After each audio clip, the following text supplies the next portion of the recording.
A very good evening and a warm welcome to National News Broadcast. I'm Vidushni Sadish Kumar, together with Uwin Hetiarachi.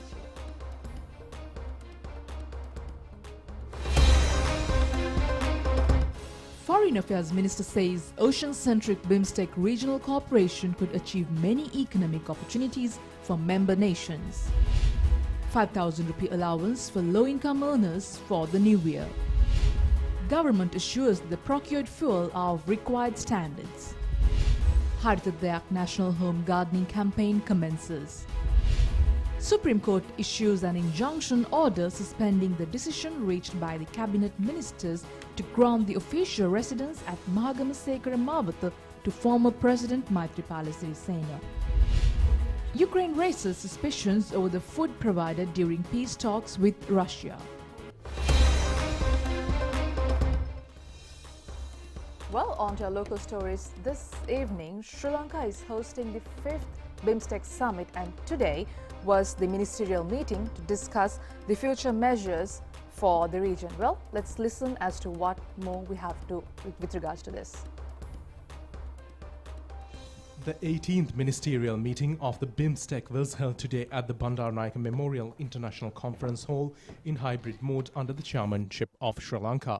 The summit is currently underway with the participation of high-level delegates representing 7 countries: Bangladesh, Bhutan, India, Myanmar, Nepal, Sri Lanka and Thailand. Secretary-General of Beamsteck, Tenzin Lephekel, is also taking part in the summit. The foreign ministers of Bangladesh, Bhutan, India, Nepal and Thailand participated at the ministerial meeting in person, while the foreign minister of Myanmar participated virtually.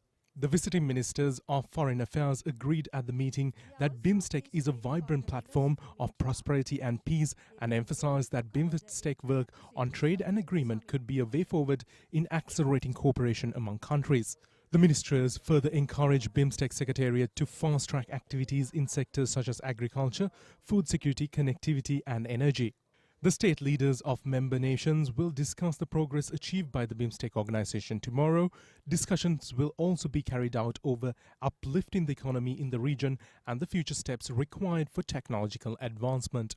Beamstick provides us an ideal platform to share our experiences, our strengths and our expertise to guide this organization for the collective benefit of all our peoples.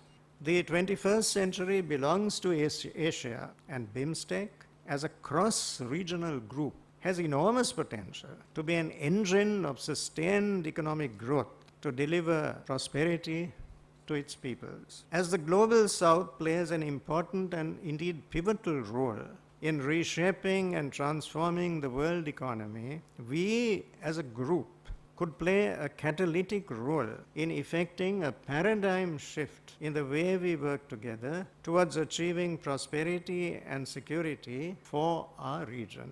The 18th ministerial meeting today, as well as the summit tomorrow, will take progressive steps towards consolidating Beamstick as an organization. The signing of the Transfer of Technology facility in Colombo will pave the way for our countries to share technological know-how and promote technological advancement in all our countries. The other agreements that are being signed will cement the progress of this organization and, to a very substantial degree, enhance cooperation among the member countries. Excellencies, the COVID-19 pandemic is one of the daunting challenges that all our countries have been grappling with for the last 2 years. The pandemic has taught us that there are no boundaries for the viruses to travel and transcend. Therefore, international cooperation is paramount and a sine qua non to combat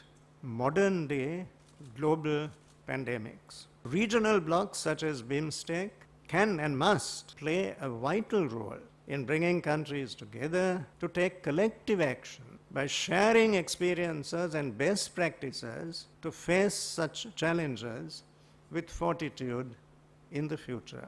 The trade and investment component of Beamstick countries needs to be revitalized. Participation and networking among the private sectors in the region is a crucial step towards accomplishment of this objective.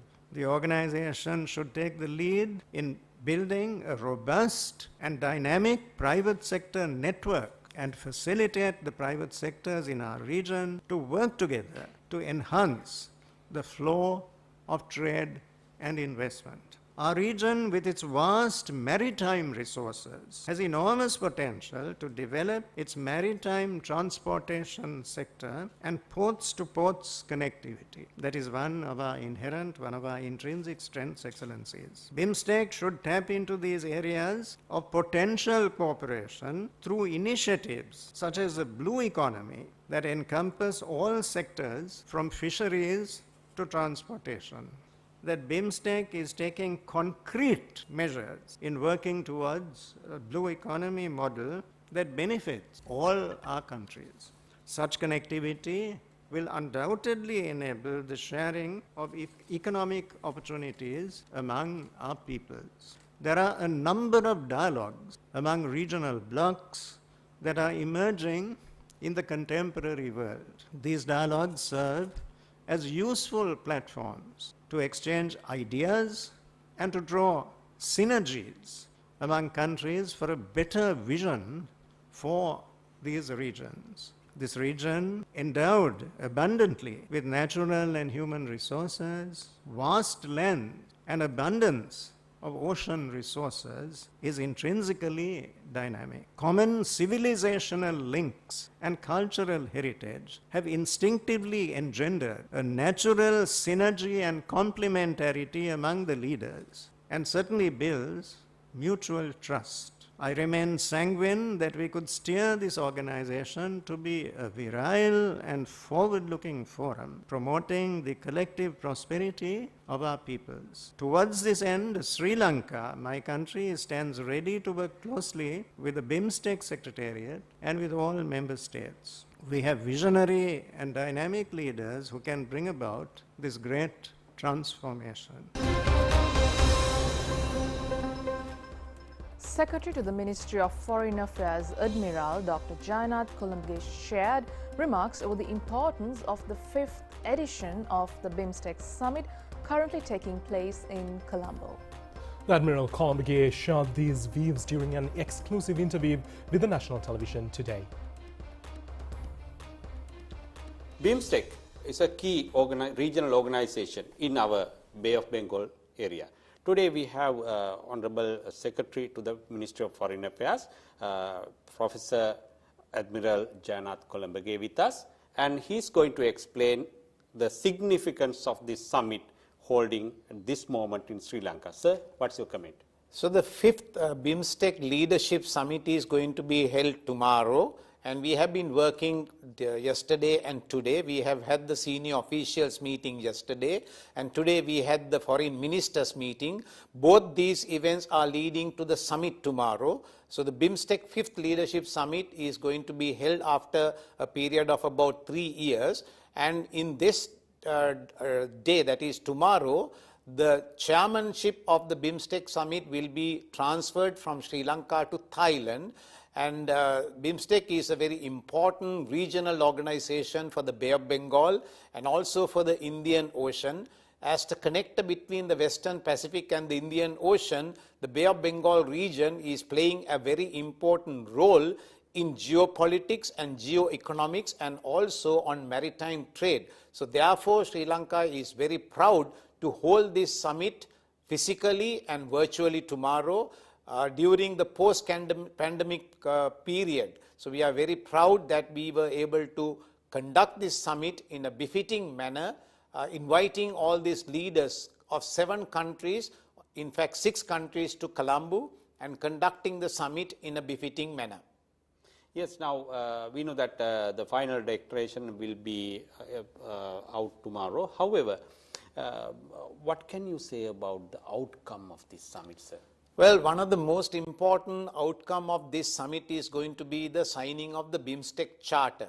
You know, after creating Beamstick in 1997, 25 years later, we have been able to finalize a charter to charter the course of the Beamstick to the future, and Sri Lanka played a critically important role in this, and we are very proud that tomorrow the Beamstick Charter will be launched by the 7 leaders of the Beamstick countries, and that is a very great singular achievement, of course together with the other members, but under the leadership of His Excellency the President Gotabaya Rajapaksa. Sri Lanka has taken the leadership in preparing this charter. In addition to signing the charter, there will be certain other instruments that the Beamstick countries will agree on. That is the mutual assistance on technology, mutual assistance on legal and criminal procedures, and also diplomatic training institute, the link. How do we link among the diplomatic training institutions? So these are the 4 key milestones that under the leadership of Sri Lanka, the Beamstick has achieved, and we are going to launch all these instruments tomorrow. So these are the significant milestones during the premiership or presidency of Sri Lanka, and we hope through these instruments that Beamstick will usher in regional cooperation on technology, connectivity, and also economic prosperity to the region. Thank you very much, Professor Kolambage, for being with us. In the meantime, the government has decided to provide a 5,000 rupee allowance for low-income earning families, targeting the Sinhala and Hindu New Year. Minister Gamini Lokuge, in a statement, said that the government has decided to initiate a special program to distribute essential commodities for the consumers without any shortage. The minister made these remarks to media following the briefing held to announce the cabinet decisions. Minister Gamini Lokuge said that discussions were held over the distribution of fuel and possible measures which can be taken to limit power interruptions. He said that a decision was reached to extend an allowance worth 5,000 rupees for approximately 3.1 million low-income earning families, targeting the New Year festival for a period of 2 months. He also said that necessary measures have been taken to distribute essential commodities for the consumers without any shortage. Minister Dilum Amanugama said that the railway services will be operated under new fares from day after tomorrow. He said that the fare of the 3rd class will be increased up to 2 rupees for the first 10 kilometers. He said that the Petroleum Corporation incurs 4 billion rupees worth loss in each year. He said that this loss will be burdened by the people in either way. He added that the newly revised fare is far less than bus services. The Cabinet of Ministers approved the proposal presented by Minister Basil Rajapaksa to present the report on Sri Lanka issued for the year 2021 under Article 4 of the International Monetary Fund Agreement in the Parliament. The report was published on March 25th. The government has decided to take necessary steps to open 100,000 email and cooperative platforms user accounts for government institutions. Accordingly, the Cabinet of Ministers approved the proposal to expedite the opening of 30,000 user accounts in the first phase under this program. President Gotabaya Rajapaksa presented the relevant proposal. The Cabinet of Ministers granted approval for the resolution to grant concession entitled for the house owners affected by the water leakage of Uma Oya multi-purpose development project and granting alternative lands for the lands acquired for the project. Minister Chamal Rajapaksa furnished the relevant proposal. The resolution also expected to provide the opportunity to cultivate in the original residential lands under precise conditions.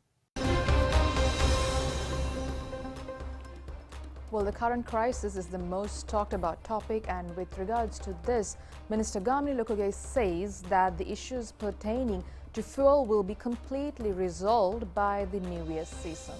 In connection, the chairman of the Petroleum Corporation, Sumit Vijay Singha, has said that the corporation will not increase fuel prices.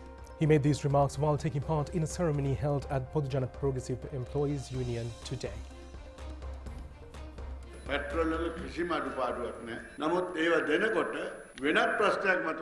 Minister Gamini Lokuge said there was no shortage of petrol. However, he said that certain entities are in an attempt to create issues, claiming the procured fuel are substandard.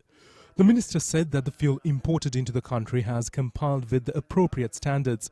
He said that samples of imported fuel can be tested for standards in any laboratory, both in local and international level.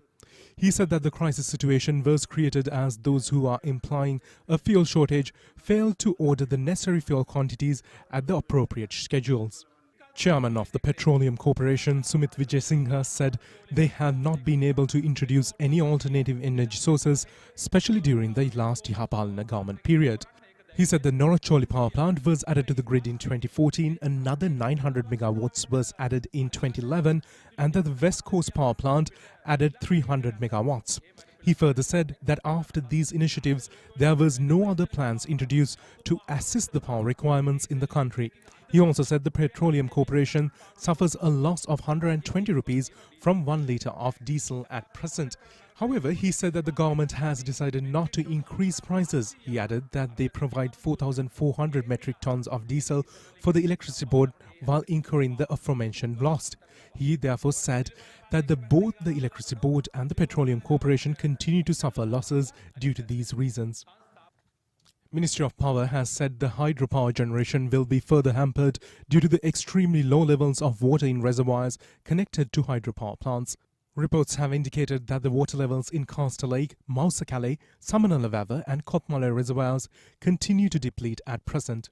Meanwhile, the Public Utilities Commission has mentioned that steps have been taken to enforce a 7-hour power cuts across the country in 20 zones due to unavailability of sufficient fuel and water resources for power generation. Litro Gas Company has assured continuous supply of gas across the country. Meanwhile, 3 suspects, including a couple who was engaged in gas cylinder trading at higher rates, have been taken into custody in Piliyandala area. Now, the Saudi ambassador to Sri Lanka, Abdul Nasser Hussain Al-Haathi, says that Saudi Arabia intends to continually provide assistance to the Sri Lanka Saudi Development Fund of Sri Lanka. Ambassador Al-Haathi, who is leaving the country after completing his service, made these remarks when he called on President Gotabaya Rajapaksa at the Presidential Secretariat today. The President commended the assistance rendered by outgoing Saudi ambassador to Sri Lanka Al-Haathi during his tenure. A high-level Saudi delegation will soon visit Sri Lanka to explore the investment opportunities in the renewable energy sector and other sectors, the outgoing ambassador said. A number of special tax concessions are available at investment zones. The President pointed out the vast opportunities available in Sri Lanka for direct investment in the pharmaceutical, technological and apparel industries. The President invited the Saudi government to explore investment opportunities associated with the Colombo Port City and the proposed ship repairing and manufacturing facility to be built at the Hambantota Port, and thanked the government of Saudi Arabia for its development assistance provided through the Saudi Development Fund. Secretary to the President Gamini Senerath, Principal Advisor to the President Lalit Veeratunga and Deputy Head of Mission Abdullah A. Akobi were also present on the occasion. Now, an issue that has taken over the global headlines is the Ukraine situation. There have been a lot of news reports coming in. Russia being a nuclear power, they have actually levied threats against Ukraine in the recent past as well. Correct, Owen. And with regards to this now, the new talked about topic with regards to the Ukraine crisis is the poisoning of, one of the high delegates, and they think, they shouldn't be eating anything given by the Russian government. Yes, this is what the Ukrainian foreign minister has said. Dmitry Kuleba advised not to eat or drink anything and preferably avoid touching any surface of anyone going to the negotiations with the Russian Federation. Now, the Ukraine's foreign minister made these comments during an interview with the Ukrainian news channel. The warning came after suspected poisoning of Russian billionaire Roman Abramovich, Ukrainian negotiated earlier this month at a peace talks on the Ukrainian-Belarus border. There is some skepticism about the alleged poisoning. An unnamed US official was quoted by Reuters as saying that the intelligence suggested that main symptoms were environmental factors, not due to poisoning. The Kremlin has dismissed reports that a tycoon, Roman Abramovich, was poisoned during peace talks earlier this month. Kremlin spokesman Dmitry Peskov told a media briefing that this part of an information campaign, information sabotage and an information war.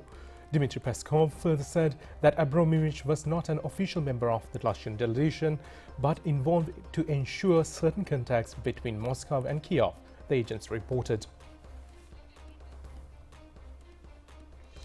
Turkey has now responded to peace talks that it has been hosting between Ukraine and Russia in Istanbul today. The country's foreign minister said that the first face-to-face meeting between the two sides in more than 2 weeks has been the most significant progress since discussion between the two sides began. Well, joining the Haritadak National Home Gardening Campaign, Prime Minister Mahinda Rajapaksa planted a jackfruit sampling at the Temple Trees premises today. The aim of this initiative is to influence the nation towards an eco-friendly lifestyle as well as to supply a toxic-free, highly nutritious vegetables, greens and fruits from their home gardens.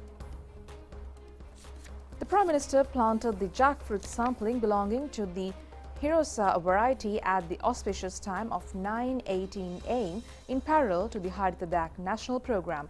Secretary to the Prime Minister Anuradha Nayaka and Additional Secretary to the Prime Minister Mahinda Gunaratna planted samplings at the event.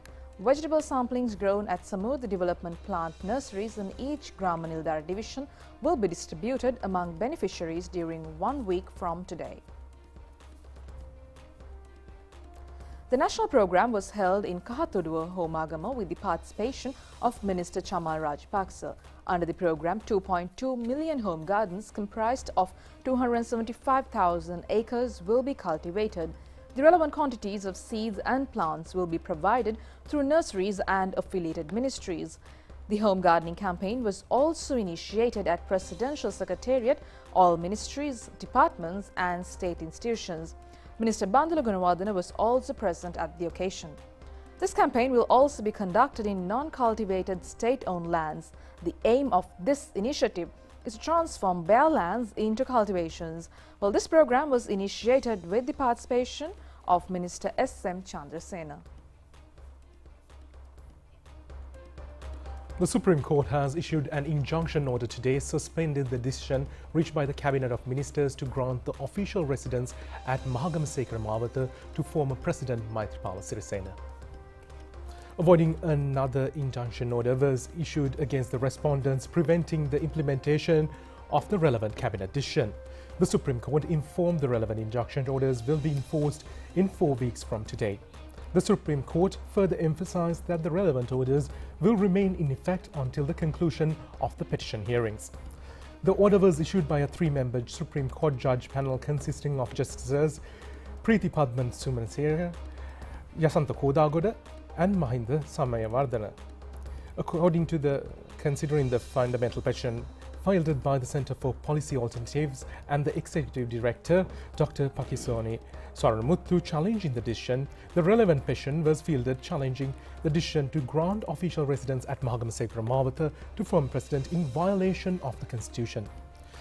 Dr. Saranmuthu has further indicated the former President Maithripala Sirisena remained as the Chief Cabinet Minister when the relevant decision was reached and interfered to obtain privileges entitled to him and which violate the Constitution as well as presidential privileges. The petition has further alleged that the respondent, former President Maithripala Sirisena, has misused his power through such acts, further indicating the relevant residence has been renovated at a cost of 180 million rupees using public funds. The petition also indicated the cabinet decision taken without any transparency violates the fundamental rights ensured through the 12(1) section of the Constitution. The Supreme Court postponed the hearing until May 18th and ordered the respondents to submit the relevant objections on petition.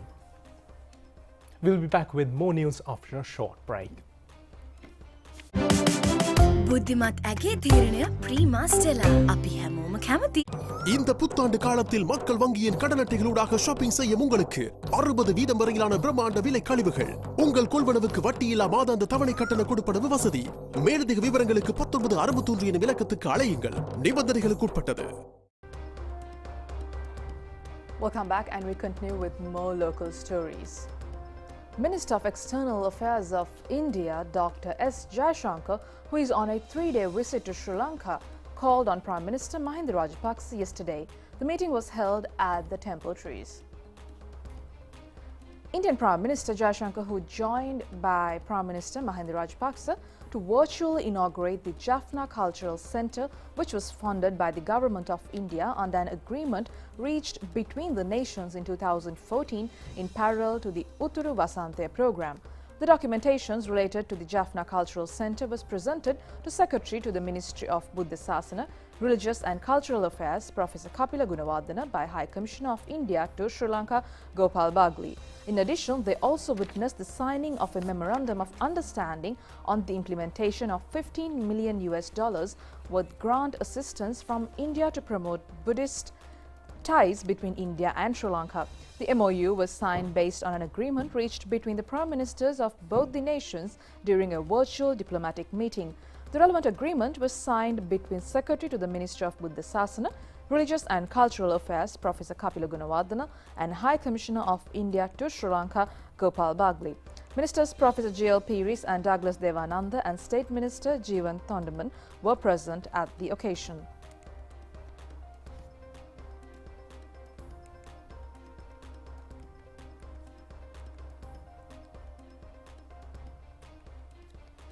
Minister of External Affairs of India, Dr. S. Jayashankar, called on Minister Professor J.L. Piris on the sidelines of the 5th Beamstick Summit to revive the broad spectrum of political, economic, social and cultural ties between Colombo and New Delhi.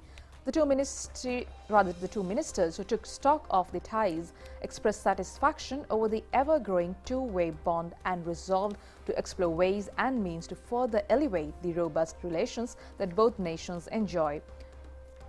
Minister Piris briefed Minister Jayashankar on the successful discussions the President of Sri Lanka and the government had with the Tamil National Alliance last week, during which the President had acknowledged the concerns of the people of the North and East in terms of reconciliation. Mr. Jayashankar welcomed the positive developments that the government of Sri Lanka has made towards resolving issues concerning Tamils in Sri Lanka and achieving long-lasting solution. Mr. Piris stressed the importance of maintaining high-level engagements in a consistent manner and expressed that the relations between the two countries are mutually rewarding. Deputy Director of Health Services Dr. Hemant Herath urged the public to adhere to the health guidelines and to confront the spread of COVID-19 and to obtain the appropriate vaccination to minimize fatalities. With regards to the new variant or new subvariant that we are talking about that is spreading all over the world in certain countries, what we have found is that even though it is genetically a subvariant, just like all other variants, these variants or subvariants are also sensitive to the general health guidelines or health measures that we are adopting. That is to keep the distance and also wearing the face mask accurately and keeping our hands clean by frequent hand washing. This subvariant, even if it comes to Sri Lanka, we can confront the situation. However, to get the extra protection individually, it is very important to get the appropriate vaccination so that you are unlikely to go into complications and your risk of dying of COVID will be minimized. Therefore, adhering to the health guidelines and getting the appropriate vaccination would definitely help to face the impending situation that is happening in other parts of the country. Now, of course, since the pandemic has begun, the national television has updated you about the global situation of the pandemic. Now, also in the world, there is strict measures being taken around the world to contain the pandemic spread. In China, now one of the biggest lockdowns since the pandemic's inception is happening. Correct, Ovid, and they are going towards the dynamic zero COVID situation.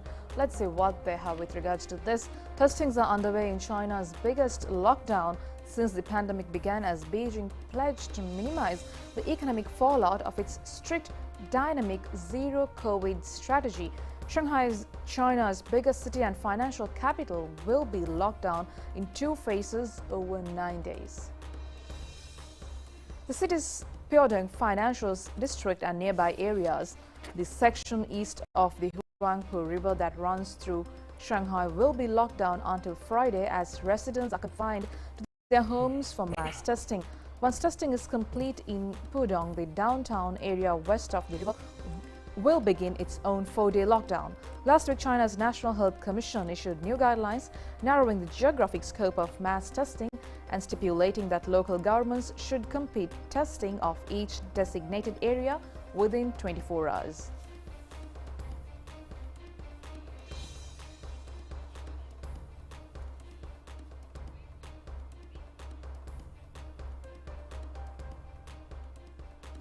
Well, with regards to the defense announcement, the Minister of Defense says that the recently signed maritime security pacts with the Government of India will neither result in hindrance nor threat to the national security of Sri Lanka. Issuing a statement, the Defense Ministry has assured that for the accept of first economic and security gains embedded with the infrastructure and personal development, there would not be any kind of risk to national security of Sri Lanka as a sovereign nation.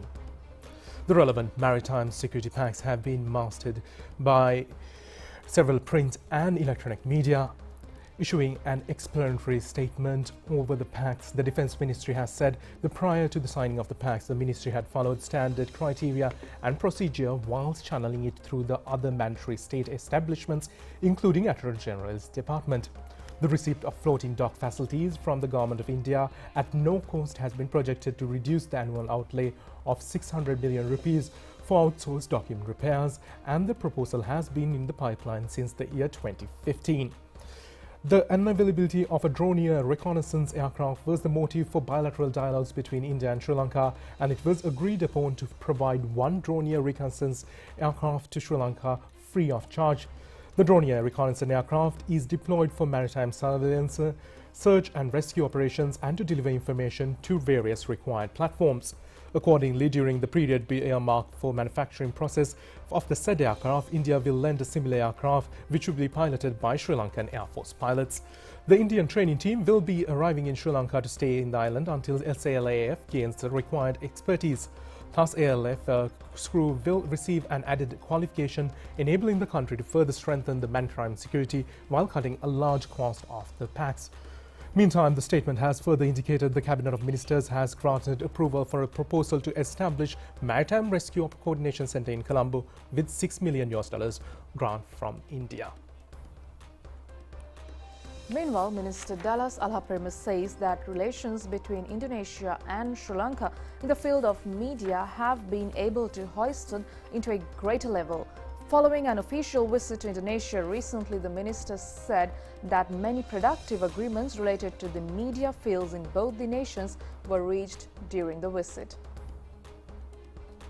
A discussion was held between Minister Dallas Alhaprema and Information and Communication Minister of Indonesia, Johnny G. Plate, along with high-level delegates representing the media field in Indonesia. An agreement was reached to introduce a scholarship program for Sri Lankan journalists and undergraduates of journalism. Discussion was held over a possible MOU for new reforms between Sri Lanka Press Council and Indonesia Press Commission.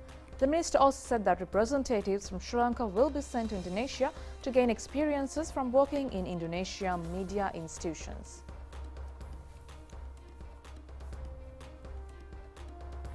Special Task Force has taken one of the close associates of drug racketeer and organized criminal Kimberly Guna, who is currently imprisoned in India, along with a cache of various types of illegal toxic narcotics. The respective raid was conducted in Metal area yesterday based on a tip-off received by the Special Raid Unit of the Special Task Headquarters. Accordingly, a 27-year-old has been taken into custody along with 13 grams of heroin, 22 grams of Kerala cannabis and other illegal tablets. Over 150,000 rupees in cash and 3 mobile phones were also collected. The suspect has been handed over to the police station for further investigations. We'll be back with foreign news after a short break.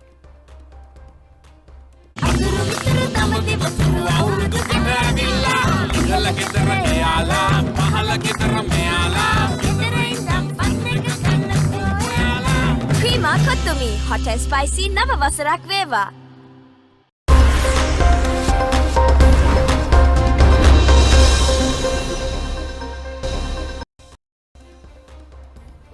Welcome back, and on your foreign stories, starting off with Texas.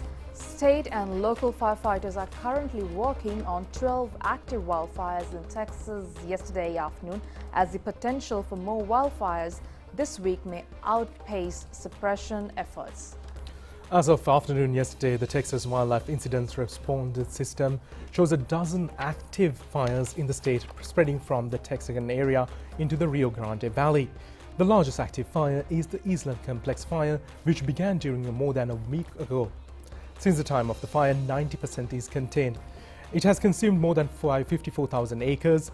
The Crittenberg Complex fire near the Hood is the next largest fire on the list. The fire has currently burned more than 33,000 acres in the county and is 45% contained as of yesterday. Prima Kottumi, hot and spicy Nava Vasarak Veva.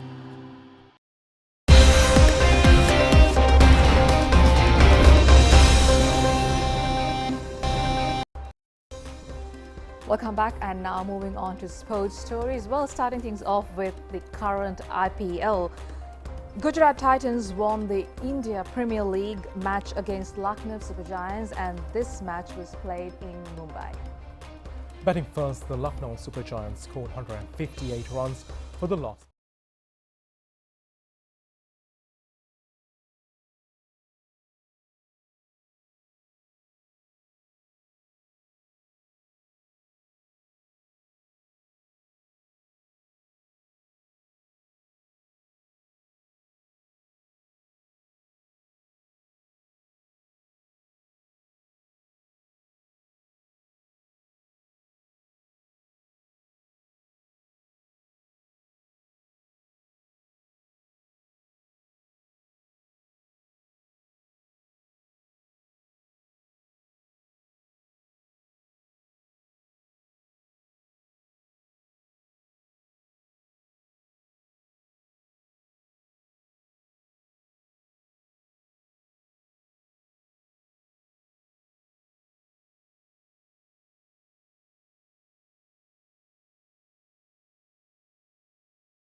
Won the match by 80 points to 76.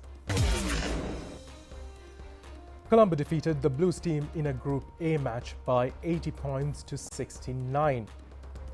In the pre-group matches that played at Loyal College Indoor Basketball Stadium in Colombo, accordingly, Ananda Kings secured a win against RBC team by 70 points to 69.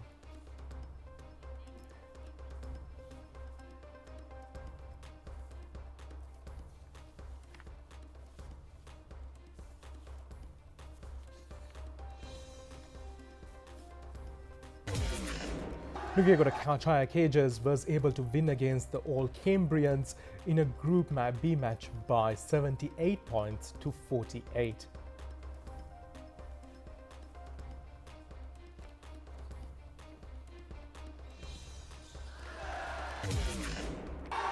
Another match was played between Wagons and Old Green teams. Wagons were able to secure the win against All Greens by 57 points to 50. Prima Kottumi, hot and spicy Nava Vasarak Veva. That's it for tonight's English News telecast. Thank you for joining us. Good night. Good night.